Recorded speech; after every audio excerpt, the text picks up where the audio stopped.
నమస్తే రమ్మగారు. నమస్తే జయ. రమ్మగారు, శివరాత్రికి జాగరణ చేయటం, అలాగే ఉపవాసం ఉండటం ప్రధానంగా చేస్తాం కదా! హ్మ్. అసలు జాగరణ ఎలా చేయాలి? ఉపవాసం అంటే ఎలాంటి నియమాలు పాటించాలి? ఉపవాసానికి సరైన అర్థం సమీప వసనము, భగవంతునికి దగ్గరగా ఉండటం. అంటే ఇప్పుడు మనం అన్నం తింటాం అనుకో, అన్నం తినంగానే ఆవకాయ వేసుకుందాం, లేదా ముద్దపప్పులోకి నెయ్యి వేసుకుందాం, దాంట్లో ఆవకాయ నలుచుకుందామా, మాగాయ నలుచుకుందాం, దెబ్బకాయ నిమ్మకాయ నలుచుకుందామా అనిపిస్తుంది ఊహ.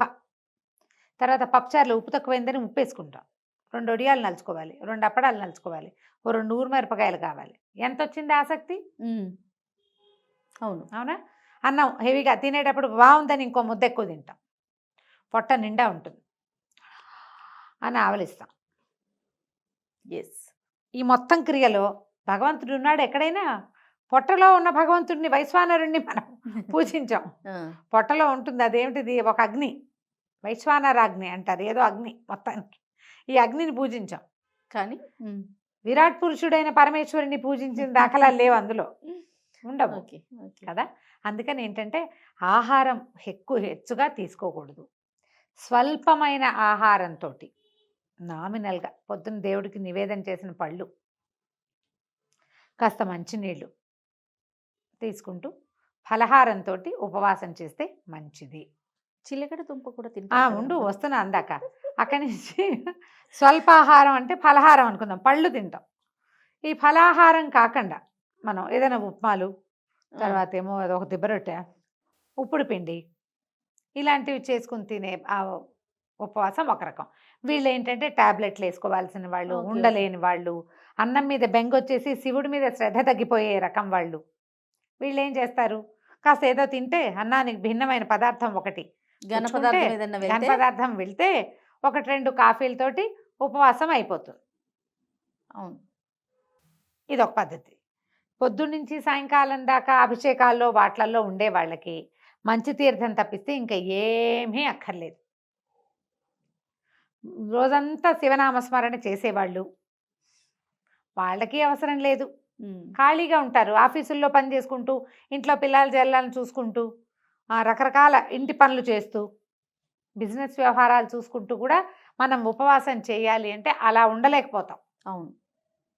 పైగా మనకి బ్రేక్ఫాస్ట్కి టైము, లంచ్కి టైము, ఈవినింగ్ స్నాక్కి టైం, ఆ టైములు బ్రెయిన్లో ఫిక్స్ అయిపోయి ఉంటాయి. అది ఫిక్స్ ఇట్లా కొడుతూ ఉంటుంది. మిగిలిన వాళ్ళు తింటారు కొంతమంది అయినా.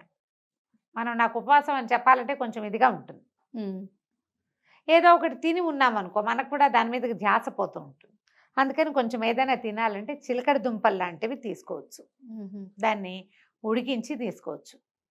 ఉప్పు అది ఉండదు. హ్మ్. ఇప్పుడు ఉప్మా చేసుకున్నాము, ఉప్పుడు పిండి చేసుకున్నాము అంటే అందులో ఏమిటి, ఖచ్చితంగా ఉప్పు, ఉప్పు నూనె, ఉంటుంది, ఉప్పు నూనె. నూనె ఉంటాయి. ఆ! ఇప్పుడు మనం అలా కాకుండా చిలకడ దుంప జస్ట్ కందమూలం కదా, అదే భూమిలోంచి వచ్చింది. దాన్ని కాల్చి లేదా ఉడికించి, ఇక ఏమీ లేదు, దాన్ని అలాగే ఒలుచుకుని తింటే పండు తిన్నట్టే. అంతే. ఉడికిస్తాం కానీ ఉప్పేయం. ఓకే. అది కూడా కొంచెం సాల్ట్ లాస్ అయ్యేవాళ్ళు, వీక్నెస్ వచ్చేవాళ్ళు, వాళ్ళకి బాగుంటుంది. అది కూడా తీసుకోవచ్చు. ఫలరసాలు తీసుకోవచ్చు, కొబ్బరి నీళ్ళు తీసుకోవచ్చు. మజ్జిగ కొన్ని చోట్ల పనికిరాదంటారు, కొన్ని చోట్ల మజ్జిగ ఉపవాసానికి పనికొస్తుంది. మజ్జిగ పనికిరాదు, అది అన్నంతో పాటు తీసుకునేది అని ఒక సిద్ధాంతం ఉంది. హుహుహు. మన ప్రాంతాల వారీగా దాన్ని మార్చుకోవచ్చు మనం. అదేలెండి. మన ప్రాంతాల్లో మజ్జిగ పనికొస్తుంది అనుకోండి, పనికొస్తుందా? ఆ! పుచ్చుకోండి. పల్చటి మజ్జిగ తీసుకుంటే ఆ శరీరానికి ఆరోగ్యము, డీహైడ్రేట్ ఉపవాసం అవ్వకుండా. డిహైడ్రేట్ అవ్వకుండా ఉంటాము, ఉపవాసం కూడా నెరవేరుతూ ఉంటుంది అందులోనే. అవును. అయితే ఏంటంటే ఈ ఉపవాస నియమము అస్సలు ఉండలేని వాళ్ళు, ఆహారం అత్యవసరమైన వాళ్ళు, వీళ్ళు కూడా మేము ఉపవాసం ఉండాలండి అంటే ఒక చిన్న సూక్ష్మం. పొద్దున దేవతార్చన చేసుకుంటాం కదా, దైవారాధన ఏదో చేసుకుంటాం, పూజ పునస్కారం సింపుల్గా అయినా అవును. దీపం పెట్టి ధూపం చూపించి తర్వాత ఓ 2 అరటిపళ్ళు నివేదన పెట్టే అలవాటు ఉన్న వాళ్ళు కూడా పొద్దున మీరేం వండుకుంటారో, ఉప్మా అయినా సరే దాన్ని దేవుడికి నివేదన చేయండి. ఓకే. అన్నాన్ని మీరు పెట్టుకున్నటువంటి పప్పు, కూర, చారు, ఆ పదార్థాలతో పాటుగా నివేదన చేయండి, చూపించండి దేవుడికి. ఆ నివేదన చేసింది ప్రసాదం అనబడుతుంది. అన్నం అనకూడదు ఇంకా దాన్ని. ఓకే. ప్రసాదాన్ని తీసుకోండి. ఆరోగ్యం సరిలేని వాళ్ళు, కడుపుతో ఉన్నవాళ్ళు కూడా చేయొచ్చు ఇది. ఉపవాసమే అది. హుహు. ఉపవాస అదే. నియమాలు ఇదొక సూక్ష్మం. ఆ! ఈ నివేదన చేయబడని ఏ వస్తువుని తినద్దు. మధ్యాహ్నం బిస్కెట్లు, సాయంకాలం చాక్లెట్ నోట్లో వేసుకోవటాలు అవి చేయొద్దు. కాఫీ, టీ, పాలు, మజ్జిగ ఈ 4కి ఎగ్జంప్షన్.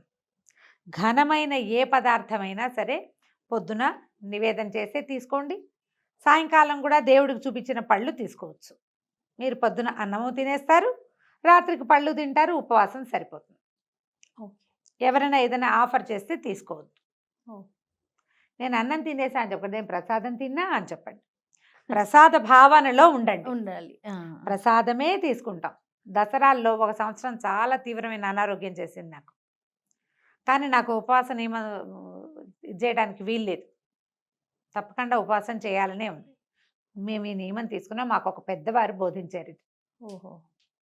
పొద్దునే నివేదన చేసేస్తావా, అది అన్నం కూర ఏం చేస్తావో అది అది కానిది మరమరాలు కూడా మరమరాల్లో ఒక కణం కూడా తీసి నోట్లో వేసుకోకూడదు. నివేదన చేసింది మాత్రమే పుచ్చుకోవాలి. సాయంకాలం నివేదన చేయండి, అది పుచ్చుకోండి, అంతే. బాగుంది. ఇలా చేయొచ్చు. దీంతో ఏ అభ్యంతరము లేదు. ఇంకొక చిన్న అనుమానం రమ్మగారు, మరుసటి రోజు కూడా ఈ ఉపవాస దీక్షను కొనసాగించాలా? కాదు, ఇవాళ రోజంతా ఉపవాసం ఉన్నామనుకో, మర్నాడు మధ్యాహ్నం భోజనం చేయొచ్చమ్మా, దాంట్లో ఏమీ లేదు. అయితే ఇప్పుడు మనం ఏకాదశి, ద్వాదశి చేయమా జయ? ఏకాదశి రోజంతా ఉపవాసం ఉంటాం కదా. అవును. ఏకాదశి నాటి జాగరణ చేసే విధానం కూడా ఉంది, ఇప్పుడు చేయట్లేదు మనం. అవును. ద్వాదశి నాటి పగలు భోజనం చేస్తాము. ద్వాదశి నాటి రాత్రి మళ్ళీ భోజనం చేయకూడదు. ఓహో. ద్వాదశి పారణ చేసి ద్వాదశి నాటి రాత్రి భోజనం చేయం. అలాగే శివరాత్రి మరుసటి రోజు మధ్యాహ్నం భోజనం చేస్తే రాత్రికి పలహారం చేయమనే చెప్తారు, అన్నం తినండి అని చెప్పరు. ఓకే అండి. ఓకే. అయితే దీంతో పాటు మనకి జాగరణ మీద అనుమానాలు. అవునండి. జాగారం చేయటం, ఇప్పుడు జాగరణ అందరూ చేయగలరా? మనం వేతన జీవులం కదా ఎక్కువ భాగం. అందరూ మర్నాడు పొద్దున పనికి వెళ్ళవలసిన వాళ్లే కదా.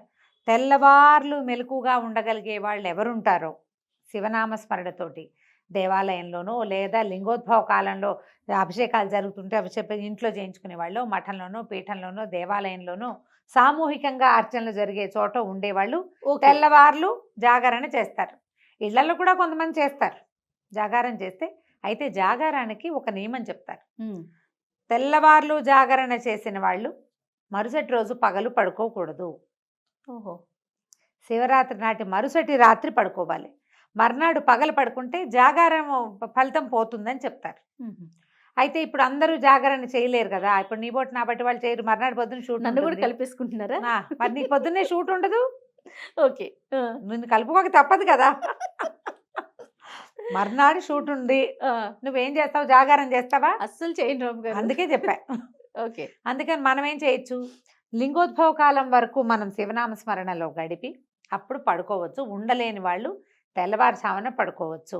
అది కూడా జాగరణ కిందకే లెక్కకు వస్తుంది. మనం లింగోద్భవ కాలం అయ్యాక 2 గంటలకు 1 గంట దాటిపోవాలి. 2 o'clockకి పడుకోవాలి. 2 గంటలకు పడుకుని మర్నాడు యథావిధిగా శివార్చన చేసుకుని యథావిధిగా భోజన కార్యక్రమాలు తీసుకోవచ్చు. పగలు పడుకోకూడదు, అది నియమంగా పెట్టుకోవాలి. శివరాత్రి మరుసటి రోజు పగలు పడుకుంటే ముందు రోజు నువ్వు 1 గంట దాకా మెలకుగా ఉండి శివనామస్మరణ చేసే ఫలితం కూడా పోతుందట. ఓకే. ఉండకూడదట, పడుకోకూడదు. పగలు నిద్ర మానేయండి, ఆరోగ్యానికి మంచిది. రమ్మగారు, జాగరణ, ఉపవాసం వీటితో పాటుగా శివనామ స్మరణను మాత్రం వదలకూడదు అంటారు కదా. వదలకూడదు. సామాన్యులు కూడా అనుకోవటానికి వీలుగా ఎలాంటి మంత్రం చెప్తారండి? పంచాక్షరి ఓం నమ శివాయ. శివాయన అసలు అంతకు మించింది ఉంది, ఆ మహామంత్రం కదా. ఉపదేశం తీసుకుని మంత్ర పునశ్చరణ చేసుకోవటే అద్భుతం చేయాలి. ఉపదేశం లేకపోయినా కూడా మనము ఏ ఆలు రాసేటప్పుడు మొదట రోజున అక్షరాభేదం ఓ నమః శివాయ రాయిస్తారు. మనం చదువుకోవచ్చు, అది చాలా చక్కగా చెప్పుకోవచ్చు. నా మాట ఏంటంటే ఈ మొత్తం చెప్పామా, చివరికి కన్క్లూడింగ్ పార్ట్ ఒకటి చెప్తా. చెప్పండి. శివరాత్రి రోజున మీరు ఉపవాసం చేయకపోయినా, జాగారం చేయకపోయినా, పూజ చేసుకోపోయినా, గుళ్ళోకి వెళ్ళలేకపోయినా, లేదా ఈ మన ఏకాదశి రుద్రాభిషేకాలు అటెండ్ చేయలేకపోయినా ఇతరులతో పోట్లాడకండి.